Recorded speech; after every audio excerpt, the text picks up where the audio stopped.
What is up, ladies and gentlemen? I am here with my old friend. He used to be working a cleaning service. He cleaned my house when we were playing in the Cutters together at the Dragons. Damien Cook, what's going on, brother? Not much, mate. Not doing the cleaning anymore. Thank God. It was a tough job. Yep. That unit of yours, your end of lease cleaning. Plenty of parties up there. Oh sure. my God! Remember Mad Monday? Actually, let's not We talk were about that. Part of that, yeah. Other than that, mate, just at South Sydney now. Been around a couple of clubs since we played together at the Cutters, but enjoying my footy.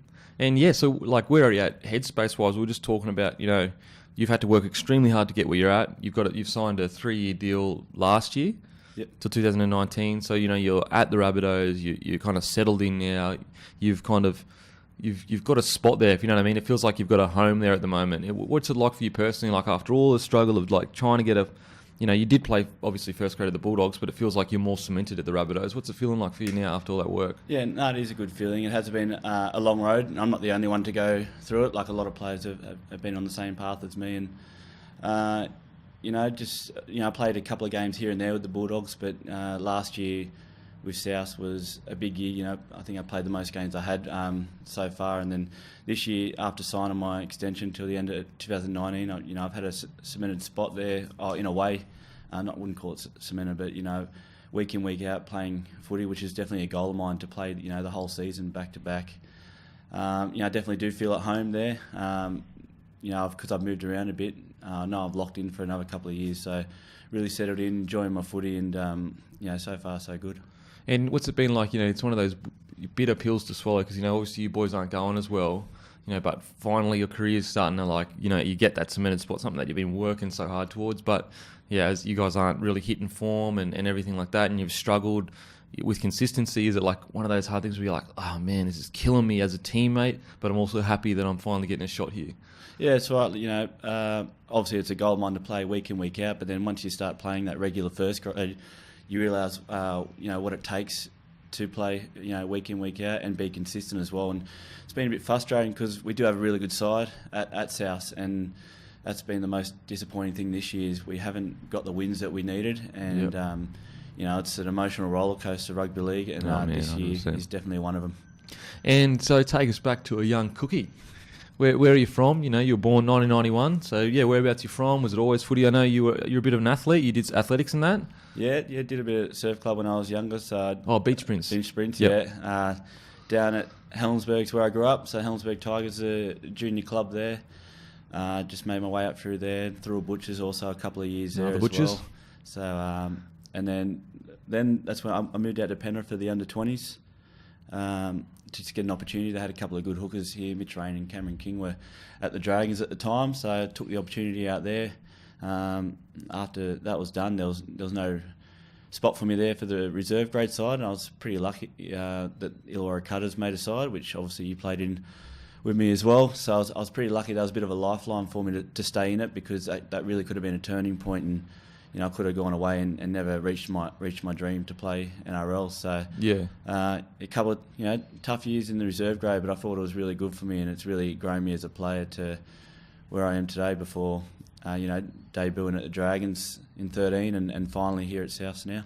And were you always a hooker, or because when you were at the Cutters, you were on the wing, weren't you, to start with, on the sting? Yeah, no, I played a few positions growing up. I was more of a 5'8" fullback growing up, and I sort of went to hooker and fullback in under-20s, and then come back to reserve grade, and there was a funny role Mary had me playing there. I sort of started on the wing for the first 20, and then I'd go to hooker for about 40 minutes and go back to the wing for 20 minutes. So take a breather.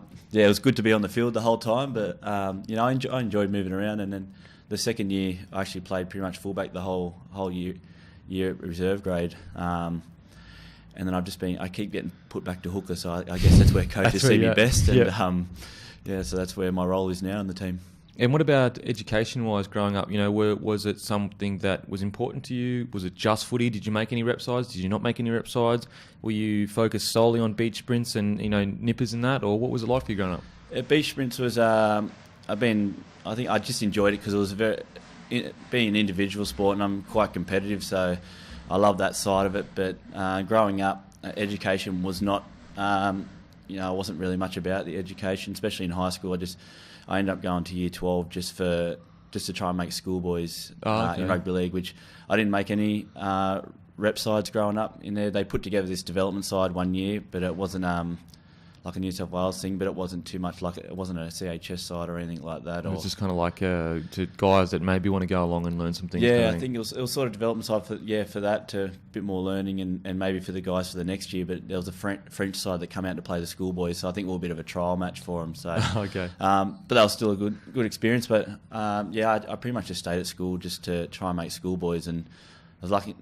Didn't make it in rugby league, but I was lucky enough to make it in rugby union. So I'd never played union before, really? but I was Tyson Frizzell took me down to the trials with him, and you're good mates with? Yeah, growing up I went to school with him down there in year 10, 11, 12, and he was my inside centre, I was outside centre. So Frizzell was a centre? Yeah, no, he's pretty quick, as everyone's God. probably seen now. And he pretty much carried me through all the rep sides there. He'd draw all the numbers in and hand me the ball, and I just went and scored the tries. So nice. He made me look good, and yeah. Far out, him as a centre. So he was a union. Was he a union player, or was he like yourself? Just you going there for? Did he? So he didn't make any rep sides either. No, he was more. No, I don't remember. He made Australian schoolboys that year, but he just loved sport. Yeah, I sort of went down there because I didn't make it, and I was just going to go down for a bit of fun. But yeah, we didn't. I'm not sure how many rep sides he made, but he was, a union boy growing up. Really? He did play league. I know for Corrimal and that, but not so much.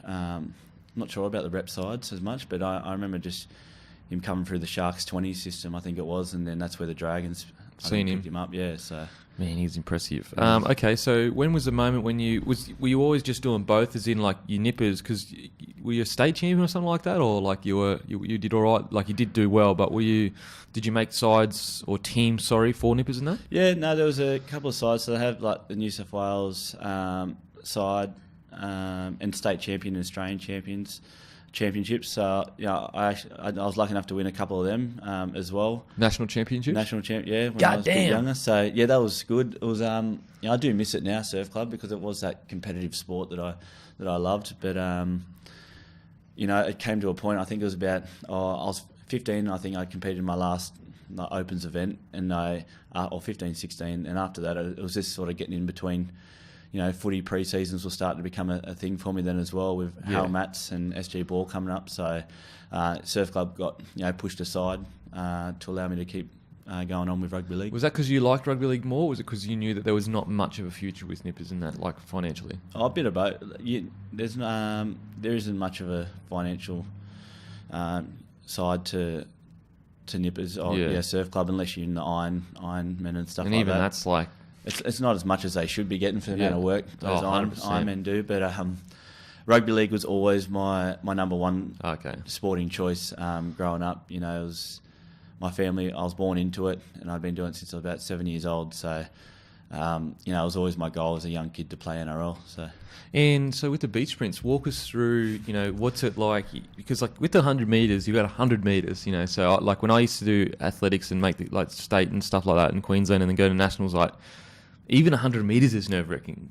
Whereas beach sprints, if you miss that start, it's it. It's done. So the pressure would be immense. What's it like, lining up? What's something that people would be surprised about when it comes to beach sprints and stuff like that with nippers? It was surprising how much a lane choice, because you had little, cards or something, or the officials would give out, and that'd be your lane. So, and it was surprising how much of a difference running from lane 1 to lane 8 was, because if you're lane 1, you had a good chance of running on some wet sand, and lane 8, you're up on the soft sand. So how did you work that out? Who got what lane? No, it was just drawn out of a hat, or just the officials. Some of them used to be on little paddle pop sticks and that, so have your lane number. But it's all in the start, because you run on sand. So if you don't get a good start, and it's such a short span. It's like what, 30 meters or something? 20? Yeah, 20 meters. Yeah, and it was just I don't know how to describe it. It was good fun though. Like the flags, especially. Everyone's just lined up next to each other, real tensed and waiting for that whistle to go. Did you have any rivals? I had a couple. Touched them up, obviously.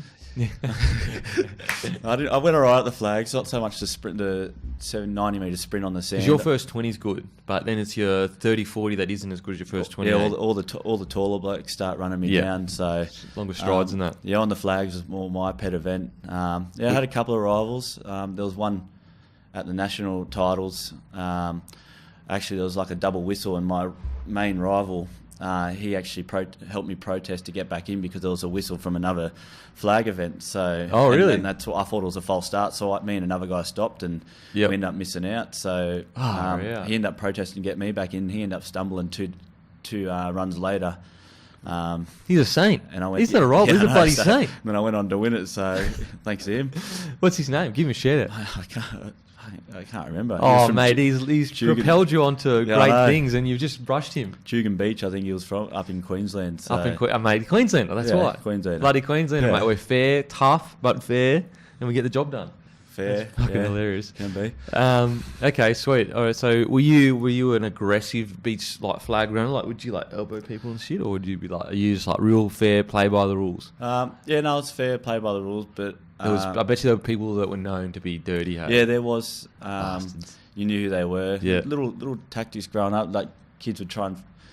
What's a tactic that we would? Sounds silly now, but because people like to smooth out the sand before they lay down, and people would like splash, like try and dash sand in your face or something, try and get in your eyes. Really? It's little things like that, or talking to you before the event. A lot of tactics, like little mind games went into it, which I didn't know at the time. But like when you think back to them now, like you realise what some of them were trying to do, sort of 100%. Trying to make mates with you and stuff like that. So. Yeah, and also like when I was like, especially with sprinting. Well, not actually with everything really, especially at state level, because in nationals, like you don't know them, so you don't talk. Like you just talk between yourselves. But at state, you all know each other. The amount of guys that would like lie about their PBs and be like, yeah, I ran a 2:15 in the 800 meters at training, and you're like, and you'd be rattled. You'd be like, holy shit, 2:15, like I'm not even close to that. And then you'd go out in the race and you'd be a bum. You'd be like, you're a bum, bro. No, there was definitely guys like that who you'd think they were lining up for the 100-metre final in the Olympics. Like they had the short tights, and they were practicing their starts and walking all the way up the track and back, and carrying on pork chops. Just a battler there with me budgie smugglers with a cap on, just ready to run.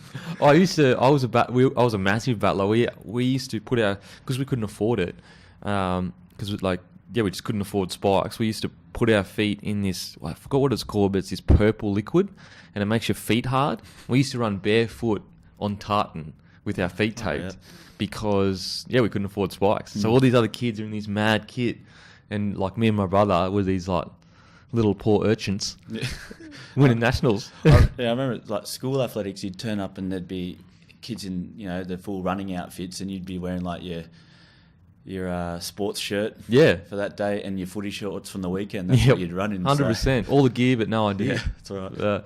All right, well, so you got to the 15, 16, and then you made the decision. So when was it? Because the such an interesting, what I like about your career is like, it wasn't like you went into a system and then killed it, and then you were just straight into a first grade squad, and then you played NRL, which happens with a lot of guys. Like, I was fortunate enough, to change from soccer to footy, and then within a year I was in a first grade squad, and then within another year I was playing first grade. That like usual progression. Whereas yourself was like, you really had to work at it. So you would have had to have some kind of self belief to continue to believe this is going to happen. This is going to happen. So when, how was those first years for you? Was it a bit deflating when you weren't getting picked in the first grade squad and stuff like that? Yeah, it was. I think under 20s. Well, firstly, I could have taken that a bit for granted. Out at Penrith, probably, enjoyed it too much, not realised how much it could have really helped me. Yeah. And especially when you're not wanted after that, and going back to then I got a chance in the Illawarra Cutters, but I got both years. I remember the first year I got dropped from the side altogether. But I was asked by Shane Millard, he was my boss at the time. He said I could keep training if I wanted to, and I kept training. Was this at the Cutters? Yeah, at the Cutters. Yeah. So I was told I was third hooker. So if I want to keep training, though, I can. Yep. And then I remember going back and actually playing a trial with Helensburgh that year. So I thought it was sort of not going to happen, the dream. But I kept playing. So I kept training, and it just ended up paying off. I think round 2 I came in and played that year. And played some good footy too, played most of the year. So what kept you going? Like, because you're working, most blokes would be at that stage, because you would have been like, what, 20, 21? Yeah, 20 when I come back to Cutters, yeah. And so you're working for Shane in his cleaning service. Yeah.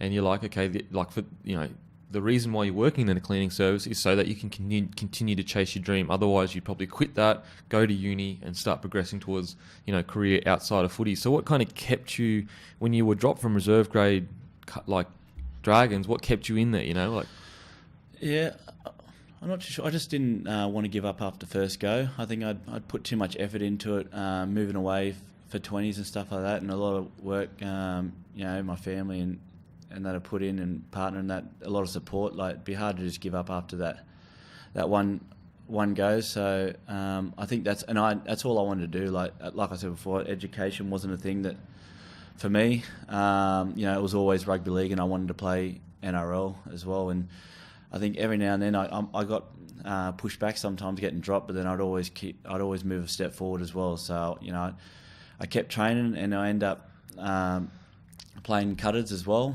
And I just set myself little goals every year. Whether it worked out that way, I just wanted to debut the next year after my year with the cutters, and I was lucky enough to do that. And I actually debuted after being sent back to reserve grade training. I trained all pre-season, and then Pricey said that you go back to. I only had a pre-season there. That's all I'd been given. So I was about to go back, but I didn't have. I quit my cleaning job at the time because Shane understood that. Yeah, I quit it so I could do the full-time training. So I didn't have a job at the time, so I kept training. And I ended up debuting 2 weeks later. Oh, what? So Pricey said you can go back to reserve grade, and you said, look, I don't have a job. It's going to be tough for me to go back there. And he said, all right, you can continue training here until you find a job. Yeah. Yeah. He just said, you have to keep training here and that, and so I kept doing that, and I was lucky enough that I think it paid off in a way, sticking around. That first grade system is so valuable. Yeah, so valuable. It is. Yeah, being in the system, and I got to play my debut, and it was a pretty special day. I was lucky enough. I was at SCG and that, and it was a big milestone of mine to make my debut. But then it was a long period before I played the next game as well. Playing that one game, you just wanted to play more. 100%. That's the first I remember coming off from that game, and I was lucky enough to get a game later in the year as well against Parramatta at Wind. So, but then after that, there were a few games in between.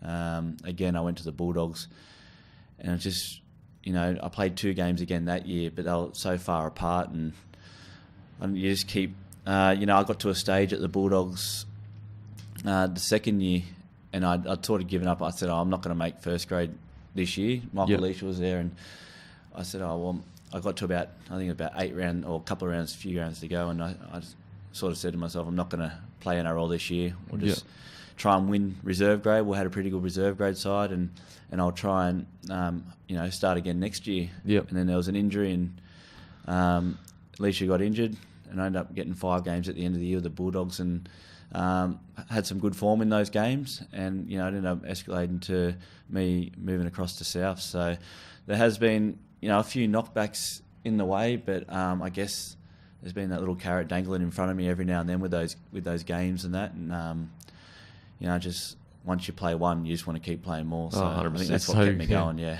it's crazy how the whole time you're growing up, like in the system, you're like, just one game, that's all I need, and then I'll be content because I can say that I did it. I played NRL. Yeah. Then you play it, and you're like, I never want to leave. I just want to keep playing NRL. And then you go back to reserve grade, and it's like, it's just not the same, There's not the big stadium, there's not all the gear, there's not.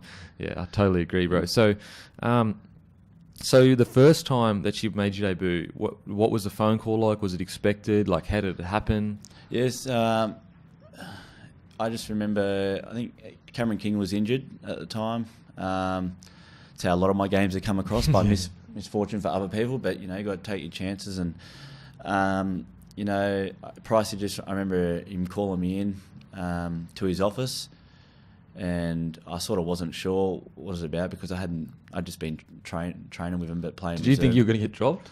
No, I'm not sure. I thought he was just just seeing how I was going. Like, I'd been doing a bit of training in hooker with him that week. Yep. And I went in there, and he goes, "You ready to go? And you're playing this week?" And I think I just went a bit speechless and just said thank you, and a bit more emotional than what it sounds here. But I was Thanks, pretty excited, and I was a bit emotional, and I just didn't. I think I ended up giving him a hug after it. I think, and then he walked out and said, "Sweet."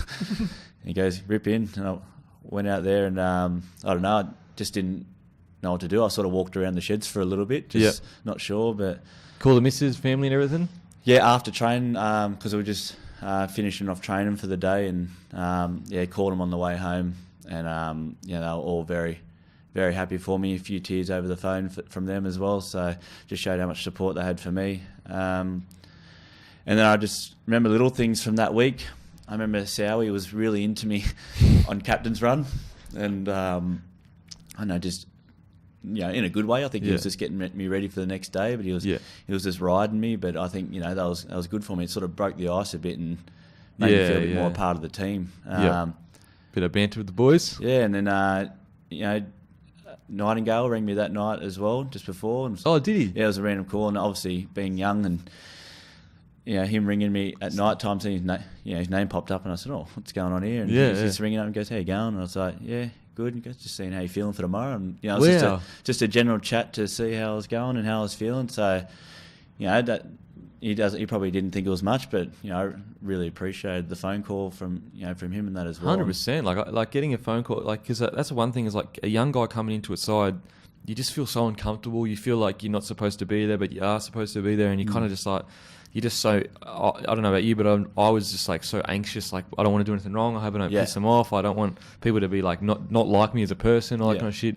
But for him to call you, so like, what did he do? Just like, hey, how you going, mate? And good luck tomorrow. You're going to be sweet and stuff like that. He just rang me because obviously he was playing as well. And he just rang me to just see how I was going. And just, it was just a general chat, how I was feeling. And any advice did he give you? Was he just like, just keep it simple kind of thing? Yeah, that's all he said. He just enjoy it. I think that's all he said to me. Just enjoy tomorrow.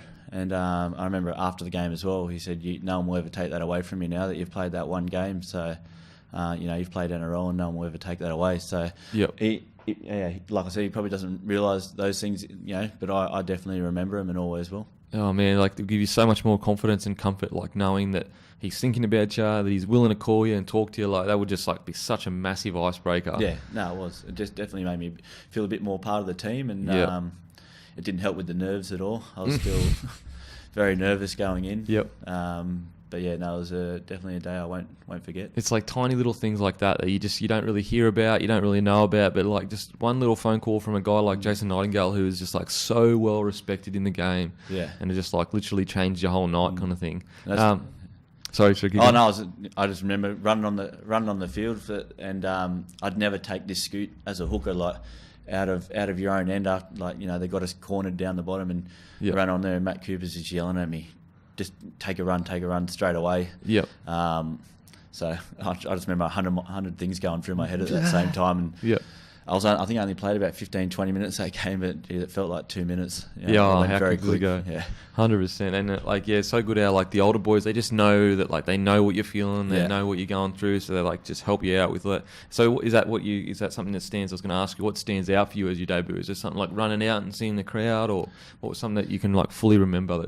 Because it was a heritage round at SCG, so it was a pretty cool round to debut on. Was it against the Rabbitohs? No, Tigers. West Tigers. So I remember they had like, it was a pretty good atmosphere. It was a pretty good crowd, and there was a band going around before the game, and as we were warming up, so the atmosphere was pretty good. And I started off the bench, which it was probably, I got to suss out the game, from a bit more relaxed then. How weird is it like sitting on the field and like, here, like it's like eerily quiet, and yet it's so, I don't know. It's weird. That's right. Yeah, and I just remember sitting there on the bench. I didn't think I'd get on in the first half, but it was a pretty tough game that day. I think we won 13-12, so it was a pretty close game. And Rainey needed a break, I think, about 10 minutes before half time. So I didn't see it going on, but from just blink of an eye from when I grabbed the interchange card to when I come back off, it just all went so quick. And so, what prompted the decision to move to the Doggies? Was it a chance at hooker? Yeah, it was. So I'd sort of played reserve grade. After debuting and playing those 2 games, I was mostly playing reserve grade and the Dragons. After those games, told me they weren't going to re-sign me. Oh, really? So I went back and Paul McGregor said... Did that rattle you? Yeah, a little. Yeah, it did a bit because I'd played the 2 games and then they didn't want me, so I was, it was sort of like a backward step where And you're kind of like, especially as a young guy, for just listeners, like if you're debuting from reserve grade, it's usually saying the club is keen on you. Yeah. Like, it's not like you're asking for friggin' millions of dollars, especially at that stage. You just like, if whatever they offered, you would have probably been like, yeah, sweet. Yeah, and I think they just had they had a couple of hookers there already, so I think it's just in where it was, just the squad numbers, how many they wanted. Yeah, like didn't fit what they wanted, and salary cap and all that. But then I ended up going back halfway through the year, and Paul McGregor said we needed to change up in our team as well. I said, "Do you want to play fullback?" I said, yeah, no worries. Like, hooker's not working for me in first grade, so I might as well go back to fullback. And had a good end of the year there, and we made the finals there. And then the opportunity for the Bulldogs come up, and I think it was, I still sometimes think to this day, was it like a favour from one of our reserve grade coaches to Jimmy Dimmick, to get me up there. But, okay. I sometimes think about that because it was a bit of a connection there that helped me get the Bulldogs interested. Oh, so was one of the reserve grade coaches? Did he go to the Bulldogs? No, he was at the Bulldogs, but they were good mates. So okay. I didn't know if that was a reason why they had that interest from the Bulldogs. Yeah.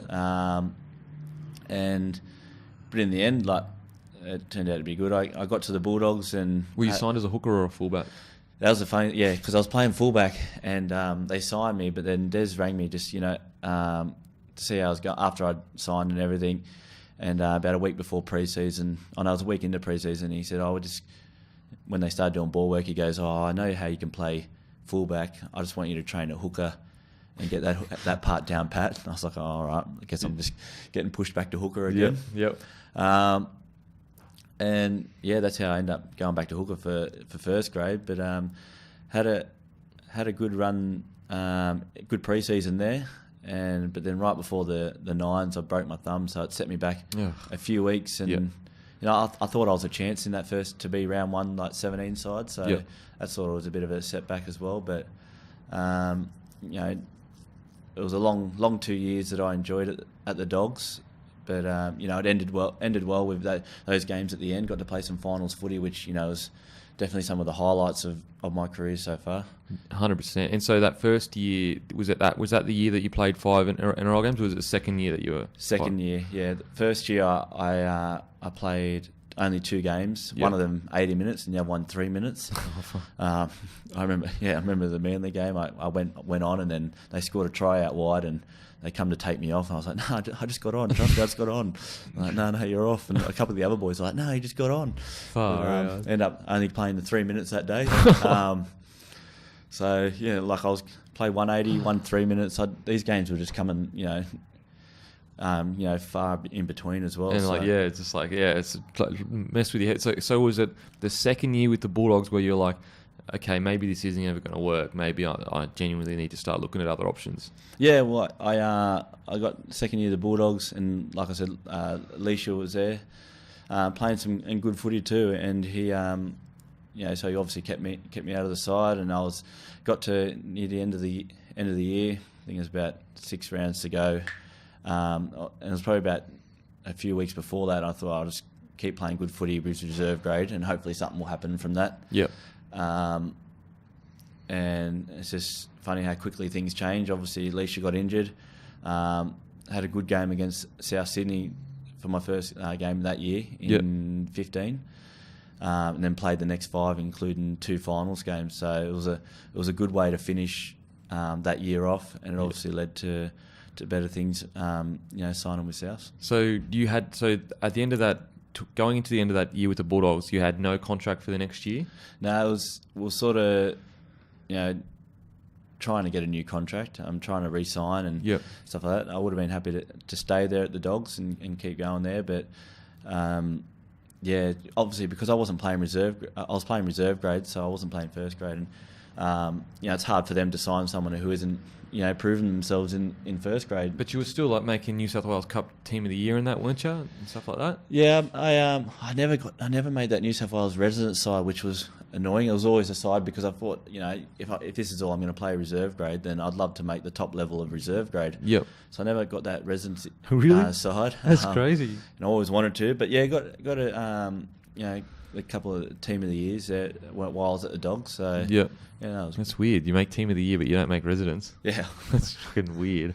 And your team was going well too, wasn't it? It's not like you were in a bad team that was struggling. No, our reserve grade side was good. I think we'll come in fourth at the time, and we had a good chance of winning it that year.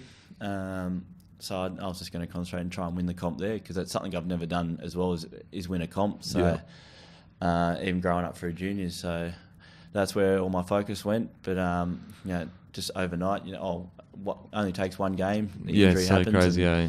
I was in the side. So you signed with South, and was it like when you first signed with South, was it like this is finally it, or was it like again, maybe you'll play first grade, maybe you won't play first grade, or? Yeah, it was a tough decision because I didn't want to leave the Dogs, but because I had a couple of good games, a bit of interest come there. It's all a lot of timing, Yeah, it's crazy. Grade, so I went across the South to. I wasn't told I was definitely the starting hooker, but I was told that it'd be an opportunity. Opportunity to play hooker here. Obviously, go up against Cam McInnes is there. How crazy that ends up with Dragons. Yeah, I know. So we've done a bit of a role swap there. Yeah, and now Mitch Raines at Penrith. Mitch Raines at Penrith. He started Penrith. We're all over the place now. So it was good competition. He young hooker, and he was very competitive as well. And he trained well, and and he was playing some good footy. So I had to play off the bench a lot. But it's sort of come to that end of the season again, where they made a change, and I come in for the last 5 games again. It seems to be my time of the season. My time of the season to play.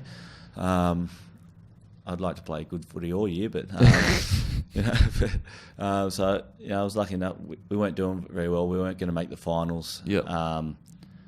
So made a change, and we went on a couple of wins, which obviously. But then Cam McInnes was moving on to the Dragons then, and there was a lot of strong rumours of Robbie Farah coming too. So that obviously put a little twist on things as well. Yep, and it feels like every time that you're finally about to get a chance, someone comes in and is like, oh my god.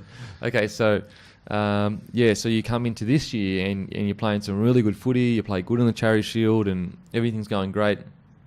Robbie Farah gets signed. Was that something that you look forward to? Like, what was it? Because obviously you're competing for a spot, and both of you want to play 80 minutes. That's no secret.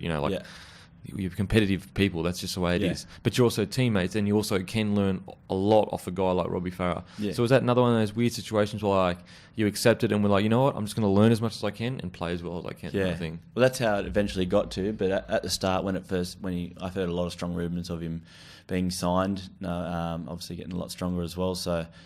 Was that disappointing? Yeah, it was a bit disappointing. I sort of, speaking to the coaches and that as well, to sort of thought they might not have trusted me, to be the hooker, the next year. So to be honest, I almost did change clubs to the Sharks, but it came to a point where I sort of realised he'd be good for me. Learn a lot from him. He is a very experienced player. He's been in New South Wales hooker for a long time.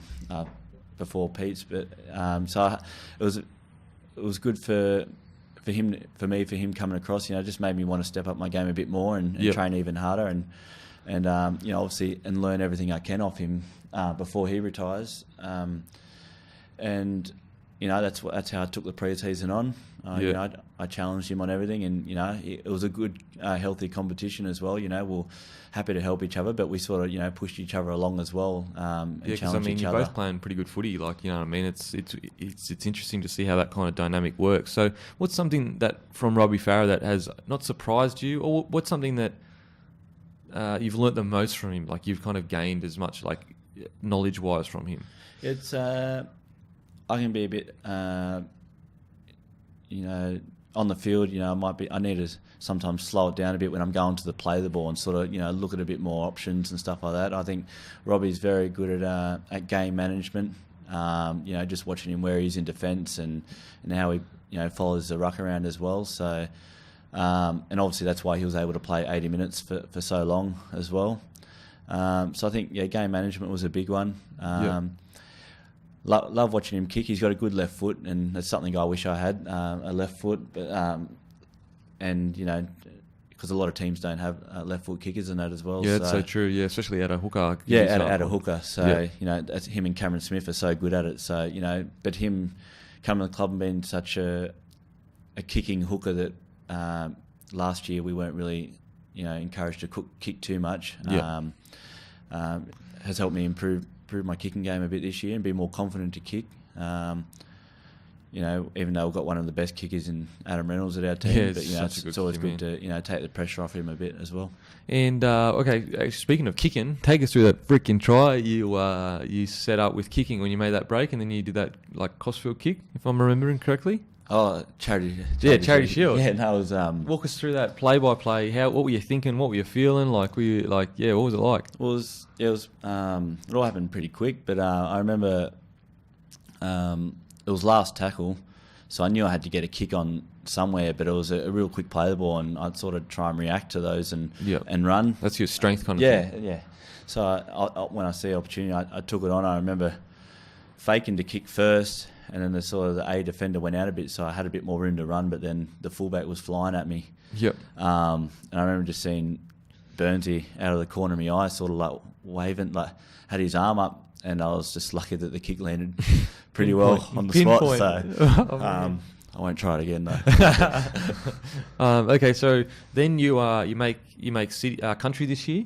What was that? What was the phone call like? Was it a shock? Was it like, because you've come so far from struggling to make first grade. Now you're in, country with some of the best players in the competition. What was that all like for you? Yeah, so I got a little taste of it last year when I was lucky to be like 18th man last year for country, and then this year it was definitely a goal of mine to play. I knew it was the last year as well, so I definitely wanted that jersey. So it was one of my goals this year to play it, and I just got the call from the team manager after the last game I think we had, which was pretty. We'd just been belted by Manly as well, so we were pretty down. But then, he told me after the game, after I left, he rang me and just told me that I was playing. So, it was a hard time to get the news. It was great news, but it's because we'd just been belted. We were a bit shattered from the game still. Yeah. So, but it was a great experience to play with all those players. Gallen played in the game. We had some great halves, a couple of teammates as well in my side. So it's just a great experience and a great week that a lot of people won't get to do now because they don't have City Country anymore. Yep. So it's definitely a game that I'll remember being my first rep game. It's funny, when it was here, we took it for granted. Now it's gone. It's like, oh shit, maybe we should have kept it. Like, this is a cool game. Yeah, I think it will come back in. I think it might be just a standalone game. Obviously it is now, but maybe once every 4 years, I think I might come in just for. Yeah, that'd be cool. Yeah, because I think growing up, I loved watching the City Country games, and I know it was a bit more, serious two teams going for state of origin spots then. But I still think it's a good opportunity for a lot of players who might not make origin will play City Country. Yeah, 100%. And so in your career, who's someone that you've really learnt from or looked up to or kind of helped you game the most? Yeah. My oldest brother's probably the one I looked up to the most. He's I was ball boy for his side when I was little, and that's why I got into footy because he was playing, and always playing backyard footy with him, going to his Harold Matts and SG ball games and that before he got injured. So it's something that I always wanted to do because he led the way and made me want to play NRL. So he got injured. What did he do to himself? So he got a fracture in his back against in an SG ball game. Yeah. And he was playing hooker as well. And I think so that just sort of knocked him out for 12 months, and it was at a crucial time with like Harold Matts and that. And if you obviously if you don't get in that system early, sometimes it can be 100%. So I just remember going around to a lot of trials at different teams. watching him trial to see if he can try and get back into the system. Yep. But it didn't happen. So, I always, playing NRL is always a goal of mine, but I feel like I do a little bit, for him as well. Obviously with the rest of my family and partner and that. But that it's something that he can appreciate because it's something that originally he would have loved to have been able to do. Kind of thing. He would have loved to do it. So I know he loves watching me. I remember at the finals game, he's a big Dragons fan, but as soon as we're playing finals, he lives in Dubai and he has for a few years now. So oh, really? He flew over the day before the game just to watch the final and fly back. So. And was this the finals for the Cutters? No, it was for the Bulldogs one a couple of years ago. Oh, okay. So against who we played the Dragons and what year? 2015. Okay, so yep. Played the Dragons in the first semi-final. So he flew over for that. It was a big surprise, but it showed how much it meant to him, me playing means to him. But a person who's probably taken that role taught me a lot. Is Shane Millard, who I used to work for before. Who played in England and everything like that? Yeah, yep. And cleaning, obviously run the cleaning company which I worked for. He was assistant coach at Cutters, and I think he sort of took me under his wing a bit there and toughened me up in a way, but he was brutally honest with me when I needed it, and I think he sort of he did help me a lot because I think he knew that I wanted to play and how badly I wanted to play NRL. So he wasn't wasting his time. Kind of thing. I think he didn't feel like he was wasting his time with me because I was putting 100% effort into it.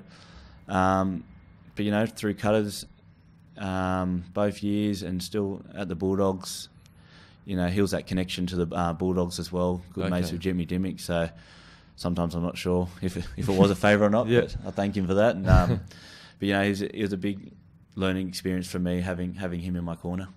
And what about player-wise? Who's someone that you've kind of learnt from or that you look up to as a player where you're like, man, that's someone that I want to really emulate? Yeah. Well, I was pretty lucky with this one because I loved watching Michael Ennis play as well. So, that was the exciting thing about going to the Bulldogs is he was the hooker at the time as well. So, and I feel like he's the most similar out of the recent hookers to have played. Like, I loved watching Danny Badiris and Andrew Johns and that as well. But Mick Ennis, and to actually get to play with him as well and have a pre-season, and he was more than helpful at training. He didn't see me as a competition when I've come up against other hookers at other clubs as well. He genuinely saw you as someone he could help. Someone who could help, and I knew he was a starting hooker and he was playing good footy and our captain as well, and I just he was always happy to help me. So, and having him one of my favourite players growing up and be able to do that was... what was it like first time meeting him? Were you like, fucking hell, it's like, that's him? Yeah, no, he's pretty serious. When I first met him, I seemed like a pretty serious bloke. Yeah, serious. But obviously, as you get to know him, see him around, he's a bit of a jokester and that. But no, he was just... Obviously, being the captain of the club as well. Yeah. He had to lead by example, and it was, a bit... Not intimidating, but it was meeting him was, Yeah, I know what you mean. And playing with him was definitely a great experience. And what's something that you took away from him in his game the most, do you think? His professionalism, I think. I think just watching him around training, I try to, be pretty professional in what I do. Yeah. But watching him, he'd done it for a long time, his career, and he was sort of, moved around a few clubs as well. So I sort of, feel being on the same path there. But, I think it's just the way he went about things, the way he trained. He was a lot older than me, and I was trying to, challenge him because I was, wanted to be where he was. And, he was always giving 100% at training, and everyone knows he gave 100% in the games as well. So he gave 110%. Yeah, and so someone left with that 10%. That's right. He gave it to him. And I think it was just, just watching how he went about training and as a person and as a player on and off the field. And who's your favourite player of all time? Best player of all time in your opinion? I always loved watching Andrew Johns. Johnsy? Yeah, but probably I enjoy watching Thurston now. So yeah, he's ridiculous. He's not a bad player. Oh my god, not bad at all. Funniest prank in your whole career that you've seen with the boys? Ooh. Not sure what one. Takes a bit of thinking. No. Well, the crazy thing is like you're going to be driving, you're like, oh my God, I should have just thought of that one. Yeah, it happens to all the boys. Trying to think of one now. Hardest time in your career? Hardest time... mate, it was pretty shattering getting the call to be dropped from reserve grade the first year. I think that was pretty hard because that's when I thought it could be all over, like the dream and that. And yep. So that was to go back to Helensburgh. Yeah, and you know, I know I kept training and ended up playing, but I think that initial phone call to tell me that there was 2 other hookers, I think maybe even 3 other in front of me. Yeah. Could have been, you know, I think that was probably the hardest part was when I got the phone call, and it was Shane Millard that had to make the phone call. Oh. I think he asked to make it because we were pretty close at the time working together, so he made the phone call. But that was pretty shattering after that one. Yeah. And do you think was it him that was like, look, just hang in there? Did he say that to you, or was it more your personal thing of like, I'll just hang in here for a bit longer? Well, he sort of said like, they said you're quite welcome to keep training. Yeah. Because a lot of boys do that. They train with the reserve grade, but go back to their club footy, and then it's the same as obviously NRL. Yep. Train with them, come back to reserve grade. So, sort of middle team there. But I just decided I wanted to keep training. It sort of just clicked that I'd keep coming down to training and keep trying, and luckily it paid off. Ask all the boys his favourite rapper of all time. Rapper. I'm not very good with rap. All right. I'll give you one. No, I like Kendrick Lamar at the moment. Does he count? Yeah, he's a man. He counts. He can count. He can he's starting to be considered as one of the greatest. Yeah, favourite movie of all time? Oh, no, it's an even tougher question. Anything with Billy Madison. Adam Sandler. Anything with Adam Sandler. Yeah. That's how I refer to him. Yeah, his real name's Billy Madison. Yeah. Let's be honest. Southball's probably a good movie. Southpaw? Yeah, I've watched it twice and it's got me both times. So, oh, really? I really enjoyed Gets that you in movie. the feels? Yeah, it does. If you could have a billboard anywhere saying anything, what would it be? And where would it be? Wow. It stumps everyone. I don't even know why I still ask it. I don't know. It's all good. Bloke in a bar. Yes, I love that. Great answer. Fantastic answer. If the next year is perfect for you, where will you be? Next year is perfect. The next 12 months, if it's perfect and everything goes good for you, where will you be and what you'll be doing? I'll still be at South Sydney. I'll be married next year. I know the bad thing is Pete's played too good in the first game, so every hooker's sort of on wait now until he's retired. But if anything played some good footy and anything happened, I'd love to play Origin. But win a premiership would be the really good. Yeah, man, really good so good. I think that's about it, brother. That's about it. Thank you so much for coming on the show, man. I'm just so stoked to see that you've made it. I was there when you did first come to the Cutters, and to see you come so far, it's so good. So congratulations and thank you. Appreciate it, mate. Thanks for having me. Boom. Oh, what about that? Send him off! Send the drinking gate off! Get him off the field! That was diabolical! Get him off the field! That's just typical what it is! Get him